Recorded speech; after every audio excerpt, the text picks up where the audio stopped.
Andao ary tsika makiteny avy hatrany izay tantarantsika, tantara mahafinaritra, tantara mampahery. Tantara ihany koa izay inoko manokana fa hitarika antsika ao amin'ny sitrapon'Andriamanitra sy hampiorina antsika amin'ny fiarahana aminy. Dia lava be ny tantara fa fehiny fotsiny jerentsika atao amin'ny Genesis 5:7.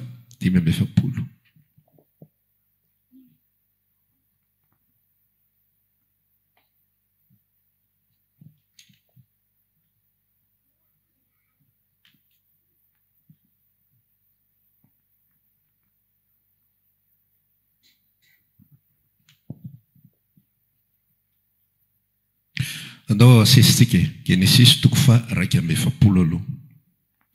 Genesis 41 no jerentsika aloha. Toy izao mivaky ny teny amin'ny 15. Genesis 2:7. Ary nisy zazalahy roa nateraka Asenata, zanaka vavin'i Potifera, mpisorona tao Ona, tamin'i Josefa, vadin'i Josefa zany io Asenata io. Raha tsy mbola tonga ny taona Mosarena. Ary ny anaran'ny lamatoa dia nataon'i Josefa hoe Manase. Enoinao tsara ny dikany Manase. Fa hoy izy Andriamanitra efa nampanadino aho ny fahoriako rehetra sy izay rehetra tahotra ny raiko. 12. Ary ny anaran'ny zandriny kosa dia nataony hoe Efraima. Fa hoy izy Andriamanitra efa namaro ahy teto amin'ny tanin'ny fahoriako. Dia vakitsika madika pejy vitsivitsy dia amin'ny 5:7 indray no vakitsika. Dia andeny voalohany rehefa nilaza tamin'ny rahalahy Josefa fa izy no Josefa. Genesis 5:7 voalohany. Toy izao mivaky ny teny amin'ny anaran'i Jesosy Tompo. Ary Josefa tsy natsindry ny fangorakoraky ny fony intsony teo anatrihan'izay rehetra teo aminy, dia niantso izy ka nanao hoe avoainy olona rehetra hiala eto amiko. Ary dia tsy nisy olona na dia iray aza nijanona teo amin'ny Josefa. Ary raha nanao izay ahafantaran'ny rahalahiny azy izy, dia nitomany mafy izy ka renin'ny Egyptianina, ary reniny tahotra ny Farao koa. Ary hoy Josefa tamin'ny rahalahiny, izao ny Josefa, mbola velona ihany va ikaky. Ary tsy nahavaly azy ny rahalahiny fa torakovitra teo anatrehany. Ary hoy Josefa tamin'ny rahalahiny, avy manatona ianareo. Dia nanatona ireo. Ary hoy Josefa, zany Josefa rahalahinareo izay namidinareo aty Egypta. Ary ankehitriny aza malahelo natezitra amin'ny tenanareo noho ny varotanareo ahy ho aty. Fa hamonjy aina no nampandehanan'Andriamanitra ahy aloha anareo. Faharoa taona izao fa nisy mosary teto amin'ny tany, ary mbola misy 5 taona koa izay tsy hisy hiasantany na izinjany.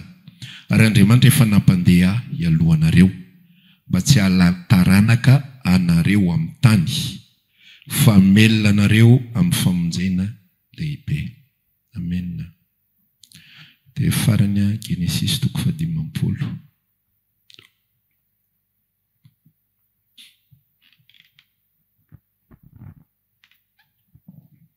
Genesis 5:7.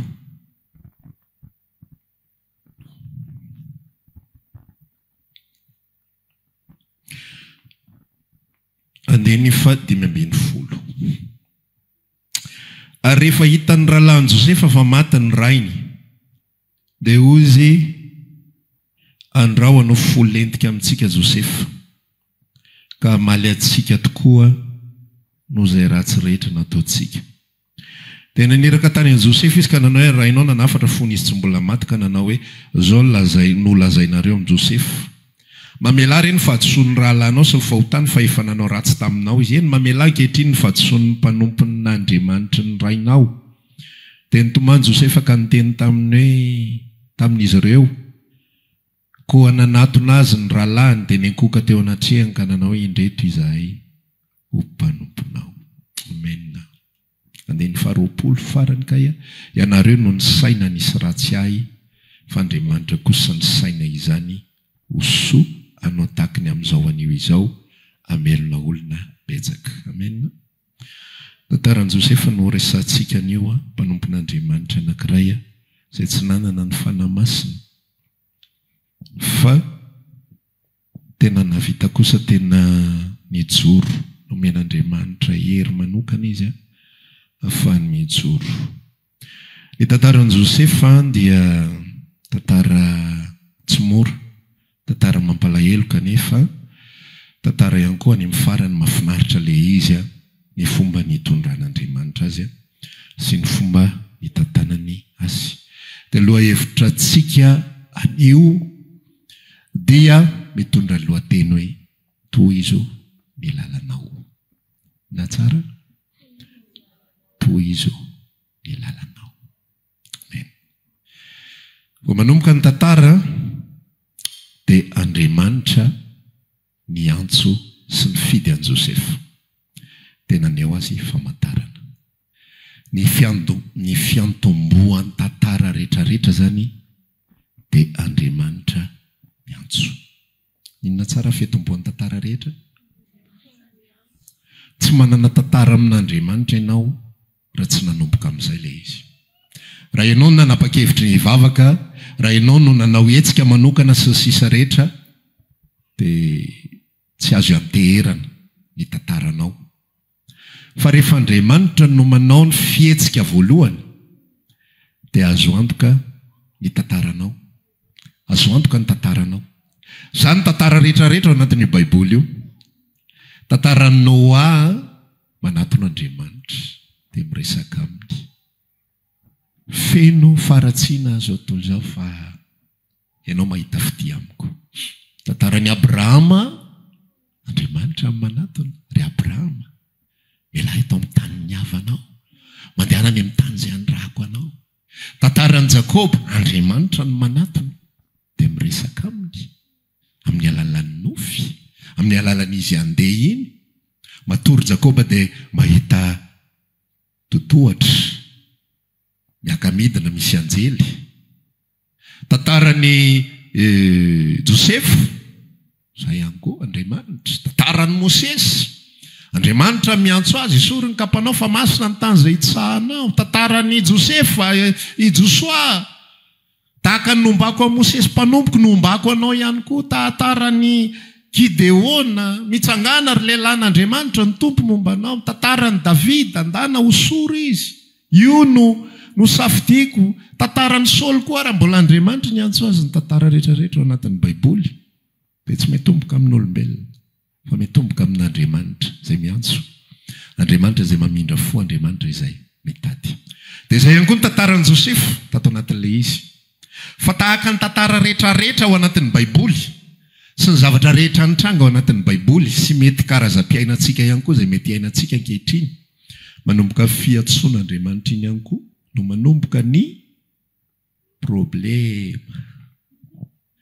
Fiainan'olona milamina tsara izao dia atsotsony ngarainy tampotampoka eo dia mahita olana daholo izay rehetrarehetra atsony. Tsisy tsy nahita olana nge. Noa natsony.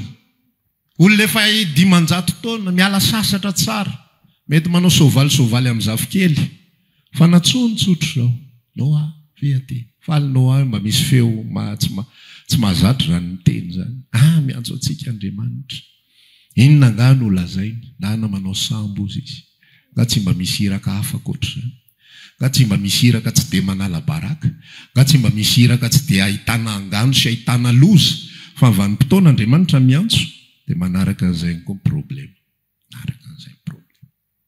miantso any le tantarany tetezitsika rehetrarehetra teo miantso any Abraham izy dia problema miala amin'ny taninao confort tsara eo amin'ny tany eo avy maty ny dadany eo daholo fianakaviany rehetra mandehana ny amin'ny tany izay atoroko anao tsy fantatra akory le tany hoe inona ny anina ahoana fandeha fa mandehana fotsiny verinao fa tsy ady amin'ny fianakaviany zany ifinony tiananjo na nofinofo ririnina tao dia hoe andeha dirandoha zany tandre miantsoantso anay raha tratra ny problema any nisaraka tamin'ny fianakaviana i Mosesy ny andro tsara nandritra ny 7 taona fa miantso azy Andriamanitra ary fiantsoan'Andriamanitra azy ndana mila vaniny amin'ny Farao tsy mila vaniny amin'ny olombelona tsotsotra kely fa mpanjaka tamin'izany fotoana andro ndana ianao mila vaniny any dia teneny izy hoe avoay ny oloko Jehova ianao amin'io tehana neny an-tananao rahalahy anankiray samy vita nareo dia ampy amoaka ny vahoaka. Teboka voalohany Andriamanitra miantso, teboka faharoa problema ny ao ambadiky ny antso. Zay mahatonga antsika tsy mitory azy zany tonga aty amin'ny Jesosy fa ovahany ny olona anao Jesosy tsy fantatro zany. Ny any Jesosy fantatro le mampahita problema. Le mitarika anao dia mampahita anao problema. Lamma tsara nge fiainan'ny Paoly apôstôly. Mpampianatra izy manana avenir tsara be. Fa amin'ny fotoana miantso azy Jesosy avienao aty. Wasehoko anao ny alehibeny zay rehetra tsy maintsy hiaretanao voninahitry ny anarako. Tena nomboka teo ny tantara. Olona manan-kaja, olona manana zoam-pirenena Romanina fampidinina ny anaty sobika. Zany ny tantaran'ny apôstôly Paoly. Andriamanitra rehefa miantso dia mahafinaritra be izy miantso. Fa indraindray tsika tsy vonina loatra amin'ny ny fiarahana amin'Andriamanitra dia tena problematika ao anatrehan'izao tontolo izao. Tena fitsanganana ho fahavalon'izao tontolo izao mihitsy. Ary izay ihany koa androany no anomboha zao afatra izao hoe misy karazan-javatra izay indraindray anontanitsika ny tompo hoe fa maninona ny fiainako ny toy izao dia inona ny valiny satria izany antso anao. Raha tsy natsoko ianao tsy ohatran'io fiainanao. Laha matsara nareo mivady samy tirevy mitovy ny hira enona ao anatin'ny tokantrano tampotampoka eo ianao tapa-kevitra hiain'io evangelika. Ahoana kosa moa ny ilamina izany zavatra izany. Tsika roa nampiaraka tsara hatramin'izay izao ianao miova lasy miara-nyrona tsara mihitsy ny rehefa anao zavatra tsy mety, miara manao kolikoly, miara mangalangalatra kely eny, miara manao fetsifetsy, tonga amin'ny vanim-potoana miantso Andriamanitra kope daholo zany zavatra zany. Dia miditra ao anatin'ny problema ny sasany. Ny sasany miditra ao anatin'ny tsy fahampiana ara-bola, na tsy fahampiana eo amin'ny asa, na misy karazana asa tsy maintsy ialana. Isy rahalahy zay no nanontany ahy mihitsy mpiasa amin'ny banky izy dia niresaka ahoana pasteur hozy izy ny tokony ho ataoko fantatro ny zavatra izay mitranga ao anatin'ny banky. Rehefa fantatro aho dia mangataha affectation, mangataha fifindrana domaine hafa tsy afaka hozy izy fifananontany. Dia inona ny tokony ho ataoko? Fa fantatro ny tokony atao azy. Ay, démissionna zany hozy izy. Everinao mavava amin'ny fiarahamonina par rapport an'izany ny olona manao kolikoly ohatran'inona idirana banky. Zany banky zany mantsy amin'ny malagasy zany tena tafo zany. Mety tsara zany. Fa ingarainy miala ao anatin'ilay izy satria misy zavatra tsy mety aminy ao anatiny. Ny tantaran'i Josepha nanomboka amin'izay izy hiditra tsikelikely tsika amin'ilay tantara. Dia izao nanomboka amin'izay izy nazonofy avy amin'Andriamanitra.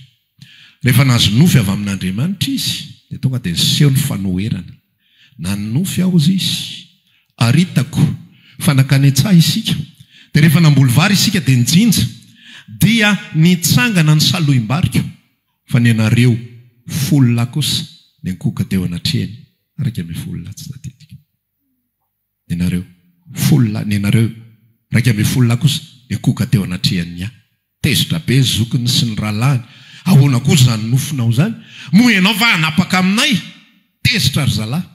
Verina indray na ny dadiny ara tezitra tamin'izay fotoana izay hoe ahoana ary zany resaka zany fa maninona no ohatran'izany nofinao fa ianao zany miseho anao izy vao maika meny dadany akanjo maramara zay izy vao maika velom-pialonana ny rahalany tena ty zany sady efa paninofo mahita rara hafa ohatr'izany mbola mahazo azao akanjo zao mbola mahazo rirany amin'ny dada ihany nanofo fandroany izy nanofo fiaozy izy ary hitako fa ny masoandro sy ny volana ary nikitana raika amby folo dia nikoka teo anatrehako tamin'izay tezitra mihitsy ny dadany ahoana zany nofonao zany moa izaho sy ny reninao mba ny rahalanao va iankoka eo anatrehanao hita ny rahalany amin'izay ny lalana nandeha ny rahan-dadany nakany amin'ny tanàna anankiray ny rahalany ny andriondro tany any misy bozaka mandehana mba hatero kely amin'ny rahalanao reto mofo sy fromazy ireto lasa Josefa nanatitra mofo sy fromazy tany amin'ny rahalany dia rehefa nanatitra azy tany ity le mpanofy ozy ny rahalany andao jerentsika raha tanteraka ny nofony dia nyvonoany rahalahy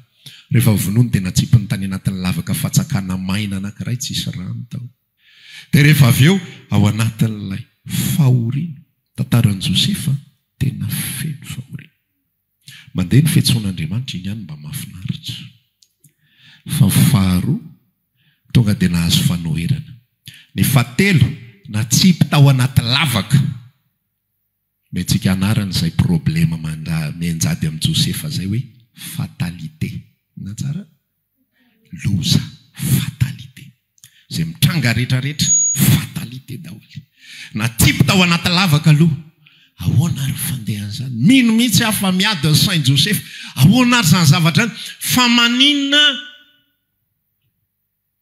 zavatra avy amin'Andriamanitra dia ahitako problema fa maninona fitarihan'Andriamanitra no ahitako olana ary ny olana zay mahazo ahy dia izy tsy mitady fahavalo lavitra zany fa ny eo akaikinao ihany rehefa manam-pahavalo ianao ka ny eo akaikinao fa tsy olo tsy fantatra ny ambadika any fa le eo akaikinao dia efa mba tongatonga saina mba tongatonga saina fa io le lalana miaraka amin'Andriamanitra iny avelany hitranga tonga aloha ny loza voalohany no vonoany rahalany izy dia natsipy tao anaty lavaka loza anankiray izay loza ray izay tonga loza faharoa navoaka avy tao anaty lavaka Josefa mba nihetrehitra hoe sotomy mavoaka avao dia ifona ny rahalany mifoana rahalama tsy haina izy enanjoanay fa tena afa-tsy izany tena namely teo ihany nananao savaty be teo fa zara mba niteny tany zalahy mba moramora ihany fa misode maty eo le zaza fa ihany na ny tena namely teo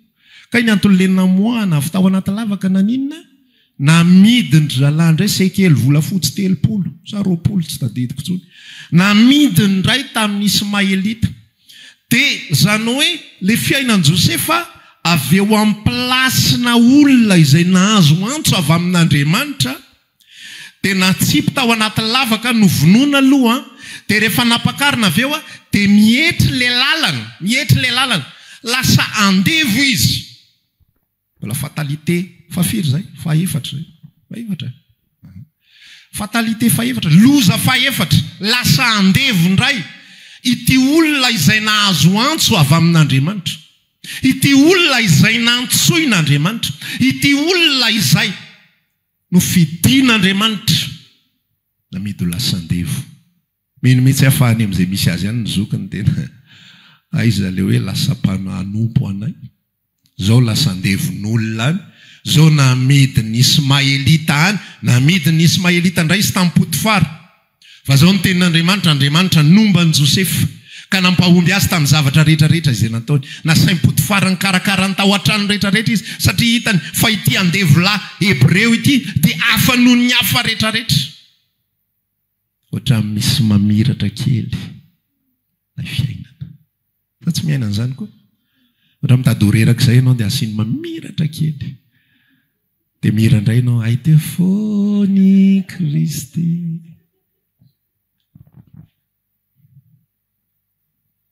anga vita an'izay tsy vita an'izay fa nisy mamasosy tao amin'ny tanàna mamasosy tsy manome sosy tena hitany avy tery hitany totoa avery alavitra ery tena ohatrany tena bogosy dia samboriny andao hiaraka amiko dia tsy azony dia lambany ny azony teo rehefa azo le lamba dia lasa Josefa nandositra dia niantso vadiny izy lahy andevilana ampidirinao dia saika hisavika tsy mba tonga saina mihitsy Potifara hoe potondray ve no saviana ona moa zany hoe tena ohatrany tsy mety zany tantaranao zany hoe ahoana no enao ny andevavy eto be dia be azo ny erahana raha ohatra ka zay ny zavatra ilainy fa ianao fa tototy ve mbola ho saviana indray fa tena ohatrany fa tsy te halala zay Potifara ve fa masaka be tao anatin'ny say vehivavy koa moa enjana be raha ndresy lahatra tia ny akanjo nosy izy tia ny akanjony saika hiditra ato amin'ny tranoko izy dia nitsoka izy tia tavelety tia ny akanjony me miletika ihany le tantaran'le olona atao hoe Josefa me midina ihany midina meloza avy eo amin'ny toeran'ny andevy dia lasa gadra indray rehefa lasa gadra miseho kely indray fa mira-piratan'Andriamanitra izy manao présence foana zany eto dia mahita fitindray mpiandro fonja niditra tao le olona anankiroa izay tandapany Farao ny anankiray lehibe ny mpitondra kapoka ny anankiray lehibe ny mpitondra mofo lehibe ny mpanao mofo tonga dia nanonofo reo rehefa nanonofo reo dia mba nahazo valiteny tsara fa tamin'ny Josefa ihany ny anankiray moa zany dia hoe ho fatenao afaka telony fa ny anankiray mahazo valiteny dia ozy Josefa taminy mba lazao amin'ny lehibe anao rehefa tafaveriny ianao hoe tsy rarino eny natongavako tato amin'ity toerany ty fa loza farany indrindra tsy haiko na fahenina fa firitsika zao adinon'ilay mpitondra kapoka ny momba Josefa raha anatin'ilay tantara ianao dia ina zavatra hitanao ohatrany hoe tsy eo zany Andriamanitra ohatrany hoe reo vavaka natao reo taraina sy talao tsisy rarainy azy na nyray ary reo antsonao andro amanalina tsisy voarainy dia ozy la ira hoe hitan'ireo adinao ny maso mijery anao tsisy nijery teo tsisy nahita teo zany tantara izany raha lasaina-bavy lava be io vakiny io ka moramora fa 13 taona tsy mahita mangirana 13 taona tsy mahita mangirana zavatra kely tsy ndraina imonjeny no hita za te hizara aminao sady amin'ity androandroany ity hoe ny fiainana miaraka amin'Andriamanitra mety tena misy zavatra tsy apoizinao mihitsy misy fiainana tena tsy eritreretinao hoe tamin'izaho mbola tsy mivavaka ary tsy ohatran'izao fiainako tamin'izaho mbola tsy mivavaka mbola nihinana yaourt ny ankizy fa noho ny vavaka izay tena na le maison raha tsy tafiditra tsony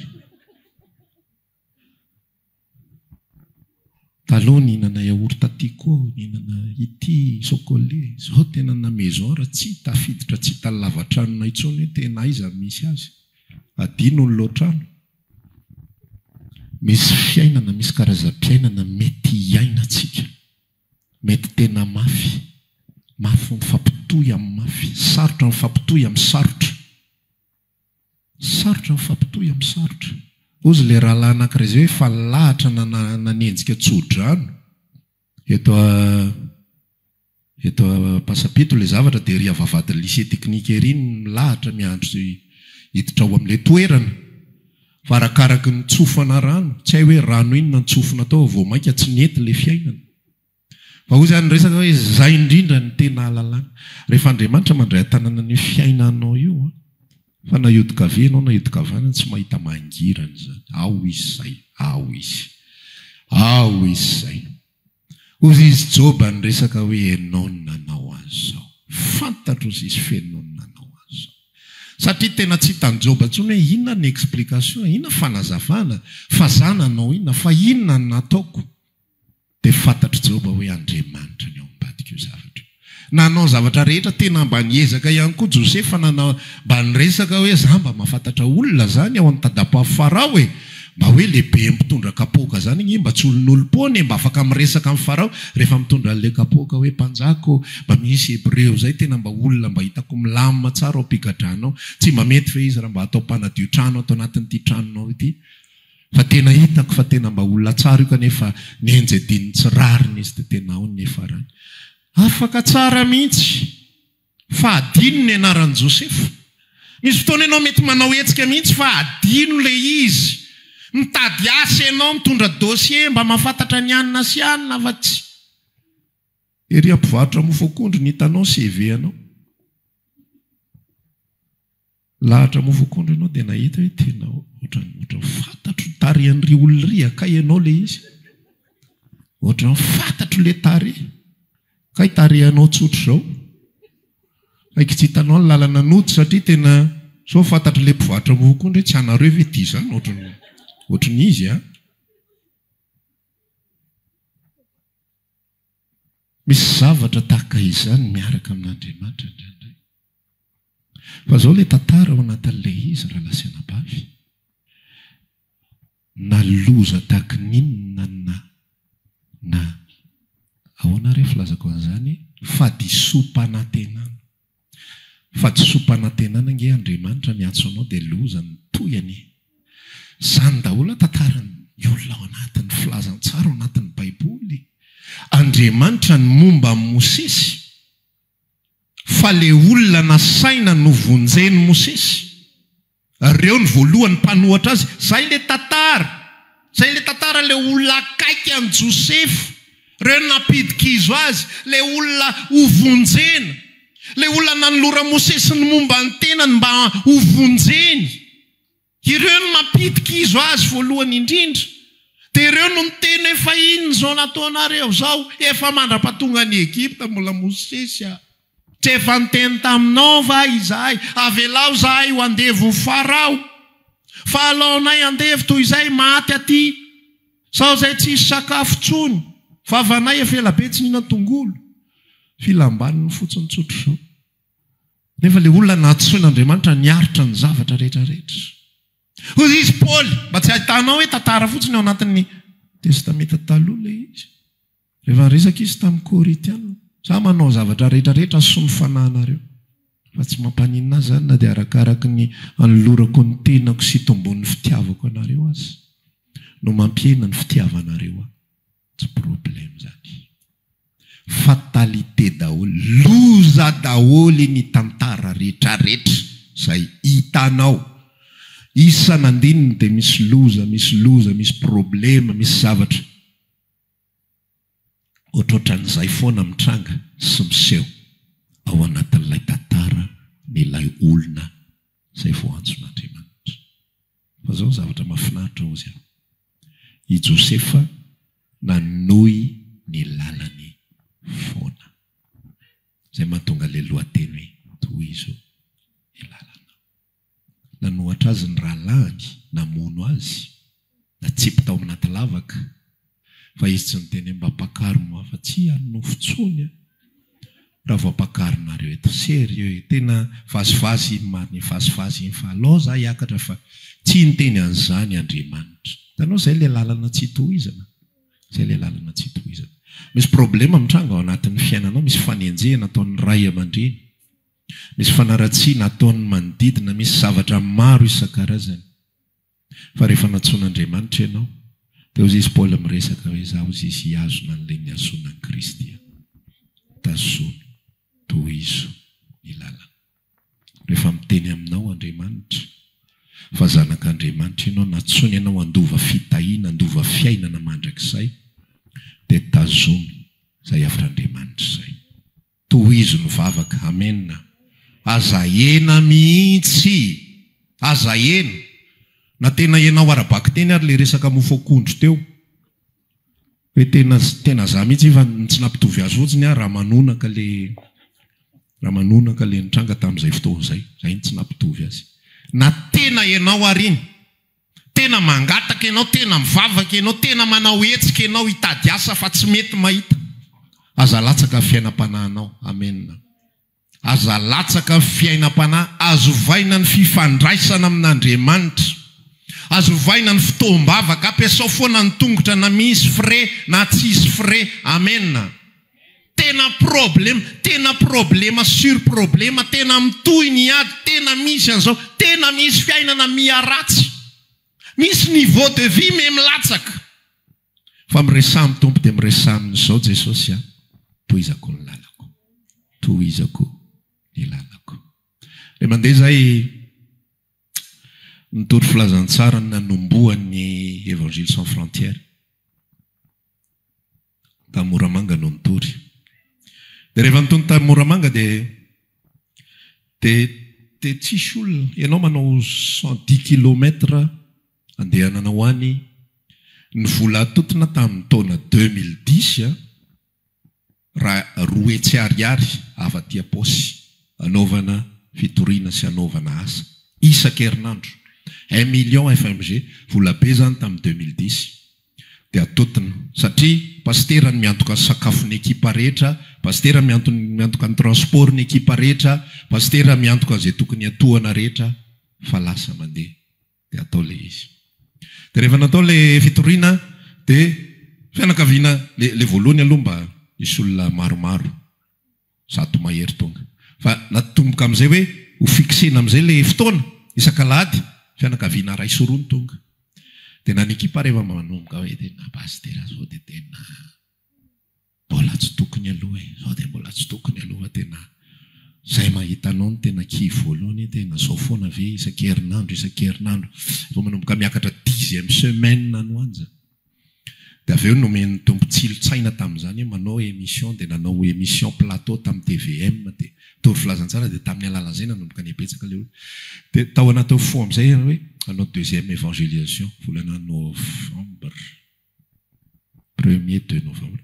Dia ohatr'izao nampatonga le izy nandeha zay dia nirehitra tao anaty fo tena anao asan'Andriamanitra dia vidy tomobile zay satria enjana be le mandoa frais ekipa isan-kerinandro dia anao raha hividy tomobile dia vidy tomobile minibus zay.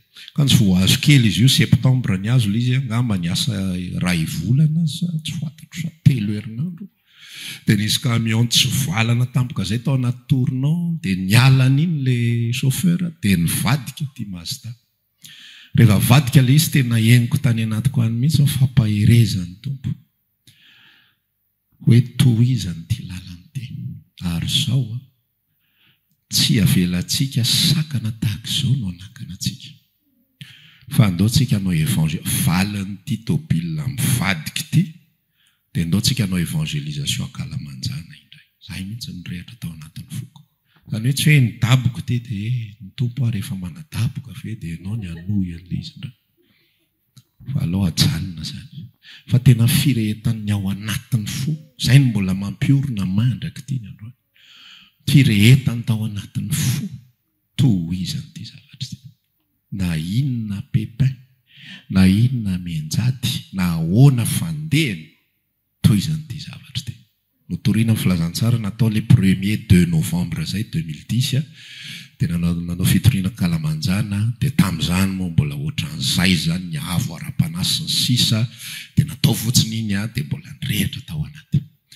Ny valina fotsiny tsy ampy herintaona akory tao ambadika izay accident zay ny anankiray izy mbola tsy vita akory zany le atao amin'ny sisiny pepo be voadona vaoarina indray le tomobile. Nisy camion ohatrohatr'izay foana zany nisy camion janona tato amin'ny sisiny zay ny freine tato le olona tao aoriana tsy tafajanona nitrohany avy tao aoriana potika tanteraka amin'ny vodin'le tomobile. Fa ny any natao foko any tsy miova tohizana ny lalana na ahoana na ahoana. Le ankizy ary tamin'izay za zany ao anaty saiko dia zao le tomobile efa potika be vodiny ny ao mbola ny anaty saiko ahoana ny atongavako any Moramanga re zao. Ozy izy vadiko tamin'izay ianao zany tomobile efa potika be mbola Moramanga andao ody aloha nody fa zao tiako zarainanao anatin'le tantara ny pepin rehetrarehetra teny andalana teny matoa mbola hitanao zao ary zay mbola mampisy ny évangile sans frontière mandraka ty ny androany satria ny fatalité rehetra zay mitranga dia mampatonga antsika manohy foana ny lalana. Ozy izy Paoly zay fa saika nahita loza tamin'ny jiolahy fa inona ny nataony no tohizany lalany. Intelo avaka sambo fa maninona tohizako ny lalako. Saika nahita loza tamin'ny ralasandoko fa maninona tohizako ny lalako. Manohy foana. Mety misesy ny problemanao ny eo tsy mivaha ny eo tonga. Ny vadinao efa lasa vadiny Job. Mbola efa zony manjo mbola hivavaka ihany. Vavaka tsy nandahitra ohatran'izay fa lany kary. raha misy zao Andriamanitra ary zao maninona ianao tsy valiany vavaka rehefa tratran'izay ianao mangina fotsiny aza miady hevitra be endana ozy izy Jesosy miresaka Matteo 5 ary indriny ny varavara chambre anao raha tsy manana chambre ianao ary indriny zay azo arindrina any naninany dia ao miresaka amin'ny tomponao raha voaratra kely le fo dia eto amin'ny Jesosy tena marary tompo marary le teny marary sanandro dia zay foana no mitranga ozy izy ny tenin'Andriamanitra zay milaza misy mandefa lefa teny tsitsaroana ka tonga taka fanindro ny sabatra tena voatsindrona ny any anatin'ny fo fa ary indriny ny varavara dia resaho amin'ny Jesosy tena marary tsy manina sira ranomasoko indraindray makotsa ny tavako tsy maninona le faso iny zavatra iny fa vita zay dia zao tenenina amin'ny Jesosy toizako ny lalako satria tsy izany ny sian'ny lay anaraka anao tsy izany nanolo tena ho anao fa ianao no ny antso azonao le importance le départ fa raha tsy izy ny antso anao tsy vitanao zany ina raha fototra aorinao eo ano inony ianao nefa ianao tsy natsonizanizy akory tsisy nizanizany antso anao dia tohizako ny lalako ny anaranao tsy ao anaty lista akory ianao zany manovokovoka be iazakazaka manao marathon dia tohizako ny anaranao tsy ao akory tsisy ampahery anao akory ianao tsy manana badge tsy manana numéro gaga ny olona izy ty tohizako ty nefa tsisy numéro akory fa zay manana numéro zay manana ny anara voasoratra ao amin'ny boky fiainana zay manana an Jesosy velona ao anatiny amenna tohizo ny lalanao aza mety ajanony zavatra mitrango zany najanony rahalanja koa i Joseph ny stopen'ny dadany izy ahoana kosa ny nofinao zany ny dadany tsotro zao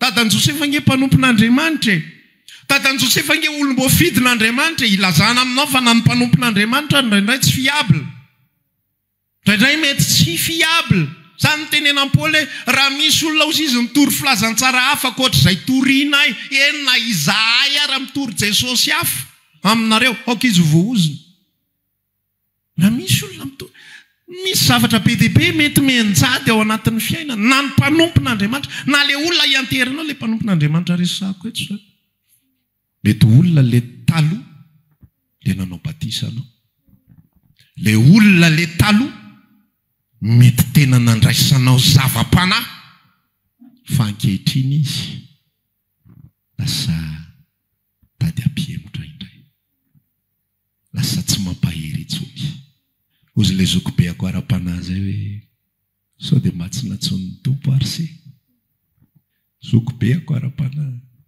raha tanina firy zao mpininao hitopolo eo zany rehefa exagéré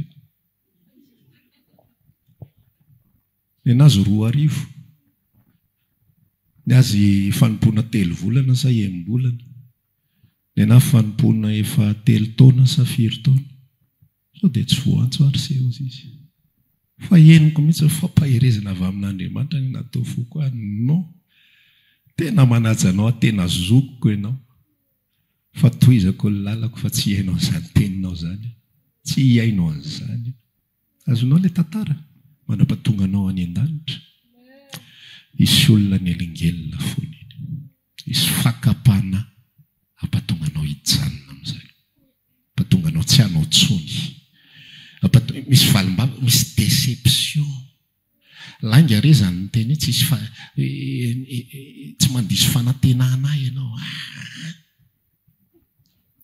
mandiso fanantenana io sérieux zany za mety fitan'olona amin'izany mandiso fanantenana io tsisy amintsika zetsy ny andro valim-bavaka tena ny andro tena nanantena tena hoe tena nino ange tamin'iny fa tsy hita izy hoa tsy hita dia sahanao ve nilaza fa tsy diso fanantenana ianao mandanga ianao tena diso fanantenana ianao ny andron'ny tompo fa rehefa diso fanantenana ianao manaovatra ny abakoka tsy mamotsina ny afiafy tsy mamoaka hoanina nge voaloboka mbola nitoy ihany le fatalité nitoy tsy nahavokatra hoanina sa ngatapitra treo nitoy izany le loza tsisy ombontsony ao apahatra ngatapitra treo mbola ripaka ihany koa ny ondry ao ambala. Ny ondry ny voalohany ka tsisy ondry tsony ao apahatra, lany ny omby ao ambala. Fa ozy izy Habakoka, za mbola natenan'i Jehovah Andriamanitra famonjenahitra. Ary rehefa nanantenan'i Jehovah i Habakoka, dia ozy izy filazany amin'izay avy eo. Jehovah manao ny tongotro tahaka ny an'ny dieravavy ary mampandehandeha eo ambonin'ny avonako.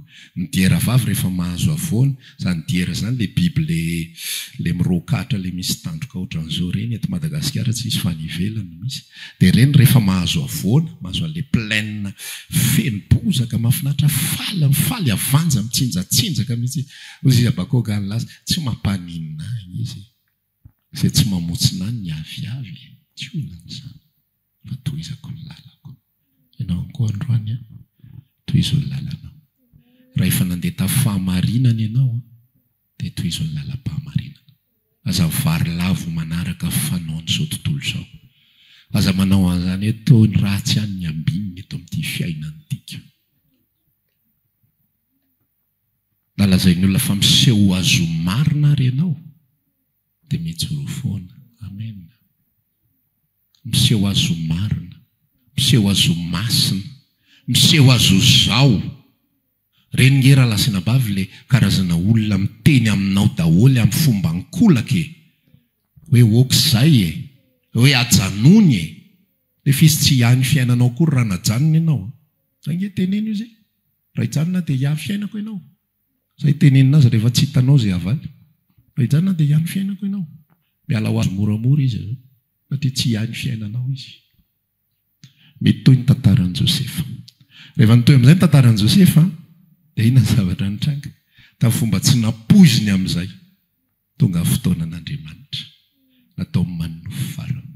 Rehefa nanofo Farao, tsy vita ny ombiasy rehetrarehetra tao Egipta namaly resaka hoe inona ary zany nofo Farao resaka omby.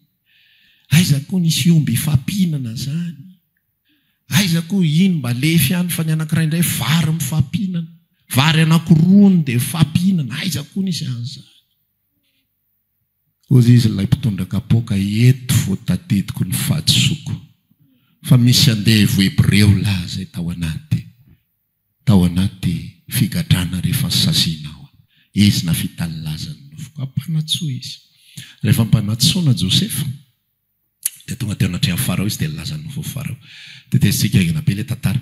Lasa prime ministre Josefa satria ozy ny tenin'Andriamanitra nilaza hoe tsika ve ahita olona lehilahy endry tahaka ity izay manana ny fanahin'Andriamanitra ao anatiny. Midika ilay hoe manana ny fanahin'Andriamanitra ny eritreretin'ry Egiptianina moa tamin'izany hoe ny Andriamanitra ry zareo. Fa tsy hoe fanahin'i Jehovah Andriamanitra koa ny ao anatin'ny Josefa. Fa izy zany eritreretra hoe fanahin'ireo Andriamanitra tompoiny ireo zany ao anatin'i Josefa. Hita olona tahaka tsy ve tahaka an'ity ve isika. Zay manana ny fanahin'ireo Andriamanitra ao anatiny dia natsoany Josefa dia natao ny prime ministre. Rehefa vita izay zavatra iray, rehefa natao ny prime ministre izy dia niteraka amin'izay Josefa. Rehefa kitsika teo Genesis 1:20 dia niteraka amin'ny Manase izy dia ozy izy nilaza hoe Andriamanitra efa nampanadino ny fahoriako tao an-tranony raiko. Rehefa tohizanao ny lalanao dia Andriamanitra manadio ny fonao. Andriamanitra manasa ny alaherinao. Andriamanitra mamadika ny any anatinao le fahoriana iny ho lasa fifaliana indray. Fa raha tapitra ny lalanao eo ampovoany dia mijanona ao anatina fatalitena.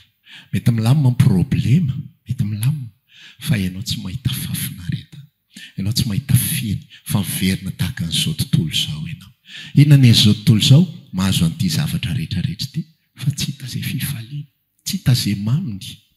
Mahazo ny karazan-javatra rehetrarehetra fa mahazo famahana amin'ity, mahazo fahombiazana amin'ity iray ity, fa ity anankiray ity izay important kokoa ho anazy dia mitondra fampahoriana ho azy, mitondra alahelo ho azy, mitondra harerahana ho azy.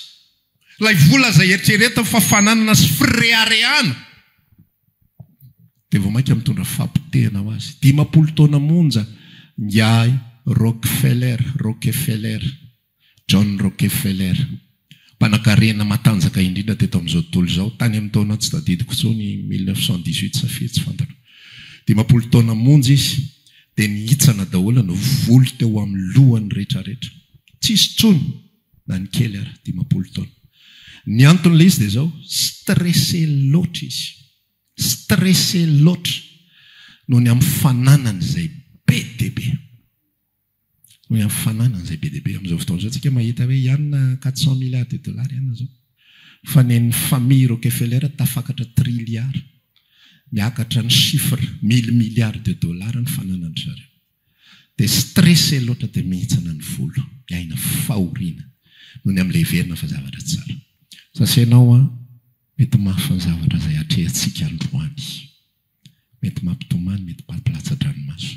Fa tohizo ny lalanao. Fa rehefa tohizanao ny lalanao io dia miteraka amin'ny Manase ihany koa ianao. Dia miteraka ny Efraim ianao. Manase dia zao ny tenin'Andriamanitra. Andriamanitra mampanadino anao ny fahorianao rehetrarehetra. Ary Efraim kosa dia zao ny tenin'Andriamanitra. Ataon'Andriamanitra mahavokatra eo amin'ny tany izay nahitanao fahoriana. Zany Andriamanitra mandamina ary manome antsika an'izay tokony ho antsika. Izy manao équilibre ny fiainantsika io. Fa ny anjarantsika dia tohizana ny lalana. Amen. Dia hitanao fa manao ohatran'i Joseph ianao, adinon'i Joseph ny fahoriana rehetra. Amen. Tsisy ratrapona kely ary. Ny rahalahy zany tena tsy maty ny rahalahin'ny lolo hoe tena mafy ny eny nataontsika an'io hoe efa niteneniny atao amin'ny 570 hoe aza malahelo ny amin'ny tenanareo fa Andriamanitra nge naniraka mba ho famonjena olona maro hoe tahaka izao anio izao hoe fa ny 50 zalahy tena noho ny maty dada tena marina fanteny izy hoe Andriamanitra fa sao dia niova hevitra izy ko. Maty dada zavatra tsisy masakana tsony tsisy ataony mahita eo tsika fa andao resahana izy tena zao ozy dada hoe nefa dada tsy niteny an'izany akory. Zao ozy kaky talohana fa tena mahamelaho ny heliko ny rahalahinao hoe dia mahandra fo aminy hoe. Fa le olona izay niaraka tamin'Andriamanitra efa sitran'Andriamanitra ny fony. Efa tsisy ratra intsony. Dia izy Joseph amin'resaka soa ihany. Soa ihany na tsipinareo tao anaty lavaka. Soa ihany na midinareo andevo. Soa ihany no fitahany raha totoa. Fa raha tsy nisy an'izay tantara izay, tsy eto ankehitriny.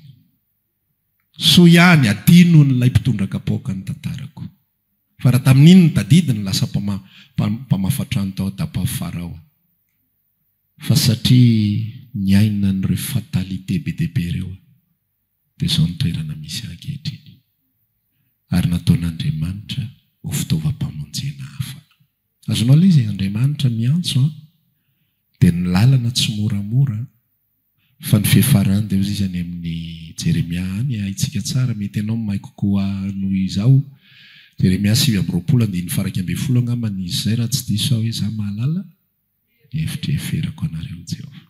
Hevitra hitondra fiadanana fa tsy loza. Mba nananareo fanantenana amin'ny farany. Dia tahak'izay io lalantsika io. Na mafy ary, na sarotra ary. Tohizantsika foana izy. Amen. Na misy manenjika tohizantsika foana izy.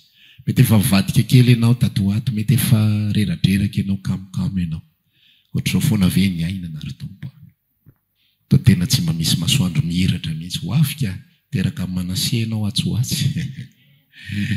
Toa tsisy mahafinaritra mihitsy ilay tantara fa rehefa misy malomaloko ohatr'izay mantsy saitsika dia tsisy tadiditsika daholo zavatra nataon'Andriamanitra tsara rehetra. Fa ilay problema sy loza daholo ny tadidinao amin'ny antsipriany. Fa rehefa misy manalokaloka ohatran'izay, dia izy Davida amin'resaka aza misy adinonao fitahiny rehetra. Izay ny havatritsika indray lahady tapabolana ngambany. Sa misy adinonao fitahiny rehetrarehetra. Aza misy adinonao zany.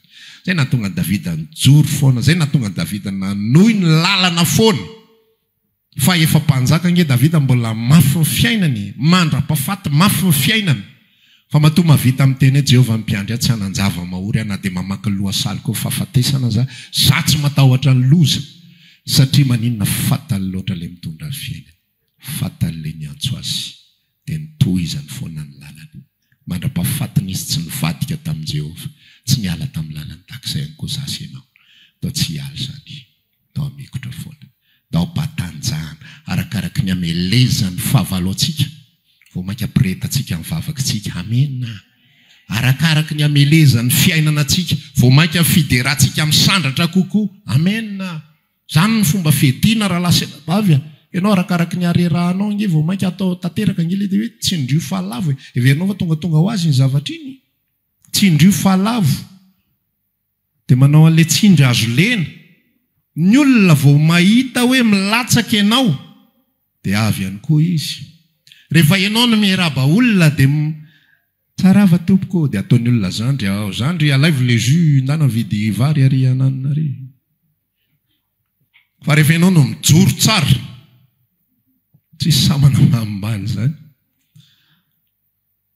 ka aza vela hitan'ny fiarahamonina aza vela hitan'ny zava-mitranga zavatra sy mienjady fa mandalo Jesosy mitoetra mandrakizay ao anatika dalo ny toe-javatra dalo ny ady dalo ny problema mandalo koa ny fitahina na tianao na tsy tianao mandalo ihany koa ny zavatra maro isan-karazany fa tsika anoy lalana foana amen tanantsika hivavaka mba hiresaka amin'ny tompo androany raha maniry ary hivavaka aminay ianao dia tongava ary isaky ny alahady amin'ny 7 ora sasany ny talata amin'ny 12 ora sasany ny alarobia amin'ny 12 ora eny Antsahamanitra 100 metatra ambanin'ny fijerena fety trano gribege amin'ny ankavian-dalana tongava sotomboka